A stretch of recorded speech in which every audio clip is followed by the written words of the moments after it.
சமர்ப்பயாமி.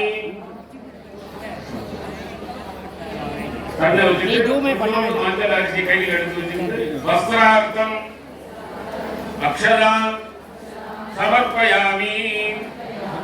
இப்ப 16 நாமாவளி பிள்ளையார் மேல சொல்லுவோம். அந்த ஒரு ரோஜா பூ எடுக்கும், அந்த ரோஜா பூ எடுத்து பிள்ளையார் மேல சாத்துங்க. குங்குமம் இருந்தா குங்குமத்தை வைங்க பிள்ளையாருக்கு நெத்தியில. உங்களை பார்க்க வைக்கணும், உங்களை பார்த்து பிள்ளையார் இருக்கிற மாதிரி வைக்கணும். பிள்ளையார் உங்களை பார்த்துட்டு இருக்கணும். சொல்லிட்டு மஞ்சள் அரிசினால கொஞ்சம் கொஞ்சமா பிள்ளையார் மேல போடணும். இந்த நாமாவளியை சொல்லணும். ஓம் சுமுகாய நமஹ, ஓம் ஏகதந்தாய நமஹ, ஓம் கபிலாய நமஹ, ஓம் கஜகர்ணிகாய நமஹ, ஓம் லம்போதராய நமஹ, ஓம் விகடாய நமஹ, ஓம் விக்னராஜாய நமஹ, ஓம் கணாதிபாய நமஹ, ஓம் தூமகேதவே நமஹ, ஓம் கணாதக்ஷாய நமஹ, ஓம் பாலச்சந்திராய நமஹ,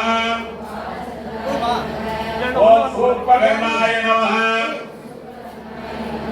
ஓம் ஹேரம்பாய நமஹ, ஓம் ஸ்கந்தபூர்வஜாய நமஹ, ஓம் மகாகணபதயே நமஹ. நானாவித பத்ர பரிமள புஷ்பாணி சமர்ப்பயாமி. இப்ப பிள்ளையார் பூஜை பண்ணி நம்ம பிரார்த்தனை பண்ணிக்கிட்டோம். இப்ப திருவிளக்கு பூஜை ஆரம்பிக்க போறோம். நாகசாமி ஐயா சொல்லுங்க என்ன பண்ணணும். அப்படியே எல்லாரும் கையில இருக்கிற மஞ்சள் அரிசியை கையில வச்சுக்கிட்டு திருப்பியும் பிள்ளையார பிரார்த்தனை பண்ணணும். ஏன்னா நம்ம மேற்கு பக்கத்துல இருக்கிறோம், தெற்கு பக்கத்துல இருக்கிறோம், வடக்கு பக்கத்துல இருக்கிறோம். கிழக்கு பக்கத்துல இருக்கிறவங்களுக்கு காத்து நிறைய அடிக்கும், ஏன்னா வாசப்பக்கம்.